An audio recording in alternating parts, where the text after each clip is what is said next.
কুয়াকাটার সমুদ্র সৈকতে এই মুহূর্তে লক্ষাধিক পর্যটকের আগমন ঘটেছে, এমন একটি দৃশ্য বাংলা ভিশন ডিজিটালের পর্দায় আপনাদের দেখানোর চেষ্টা করছি।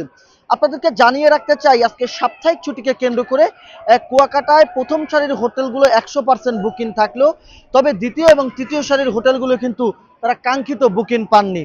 এর কারণ হলো, এই মুহূর্তে আমি কুয়াকাটার সমুদ্র সৈকতে অবস্থান করছি। এ বিষয়ে আমাদের কুয়াকাটার যে পর্যটন ব্যবসায়ী রয়েছেন তাদের সাথে কথা বলেছি।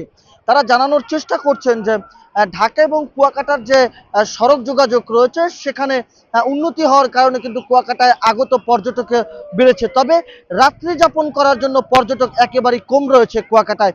এই মুহূর্তে আপনাদেরকে দেখানোর চেষ্টা করছি কুয়াকাটার সমুদ্র সৈকতের আগত পর্যটকরা আনন্দ উল্লাসের সমুদ্র সৈকতের সাথে মেতে উঠেছে এবং কুয়াকাটার সমুদ্র সৈকতের আশেপাশে যে দর্শনীয় স্থানগুলো রয়েছে সেইগুলো দেখার জন্য কিন্তু তারা উপড়ে পড়েছেন। এবং এইদিকে কুয়াকাটার যে মোটর সাইকেল ট্যুর গাইড থেকে শুরু করে যারা রয়েছেন সবাই কিন্তু একটি ব্যস্ত সময় পার করছেন।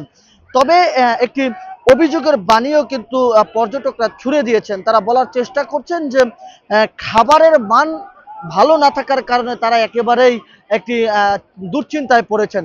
তো এই বিষয়ে আপনাদেরকে একটু জানিয়ে রাখতে চাই, বাংলা ভিশন ডিজিটালের পর্দায় কুয়াকাটার যে আইন শৃঙ্খলা বাহিনী রয়েছে, কুয়াকাটার টুরিস্ট পুলিশের পক্ষ থেকে আমরা যেটা জানতে পেরেছি, পর্যটকদের বাড়তি নিরাপত্তা দেওয়ার জন্য তারা কিন্তু তৎপর রয়েছে এবং কুয়াকাটায় পর্যটকের আগমনকে কেন্দ্র করে তারা খুব কঠোর নজরদারিতে রয়েছে।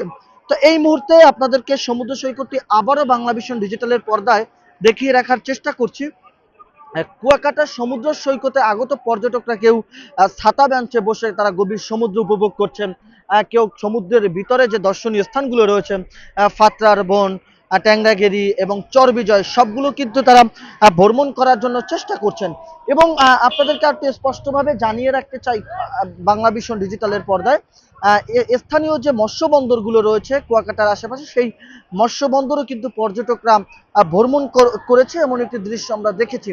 তবে রাত্রি যাপন করার জন্য পর্যটক দিন দিন কমে যাচ্ছে কুয়াকাটায়। এর কারণ আমরা জানার চেষ্টা করেছি পর্যটন ব্যবসায়ীদের কারণে। তারা বলেছেন যে ঢাকা এবং কুয়াকাটার মহাসড়কে উন্নতি হওয়ার কারণে, অর্থাৎ 6 ঘন্টার মধ্যে কুয়াকাটায় আসতে পেরে পর্যটকরা এবং রাত্রের মধ্যে দিনের মধ্যেই কিন্তু তারা সেই ঢাকার উদ্দেশ্যে ছুটে চলছে। এমন একটি দৃশ্য কিন্তু, এমন একটি কথা কিন্তু আমরা তাদের কাছ থেকে জানতে পেরেছি। তো সর্বশেষ বাংলা ভিশন ডিজিটালের পর্দায় জানিয়ে রাখতে চাই, সাপ্তাহিক ছুটিকে কেন্দ্র করে কুয়াকাটায় পর্যটকের আগমন বেড়েছে এবং লক্ষাধিক পর্যটকের উপস্থিতি একটি সমুদ্র সৈকতে একটি আনন্দ ফিরে এসেছে। তো এই ছিল কুয়াকাটার সাপ্তাহিক ছুটিকে কেন্দ্র করে আজকে কুয়াকাটার সর্বশেষ আপডেট। জাহিদুল ইসলাম জাহিদ, বাংলা ভিশন ডিজিটাল।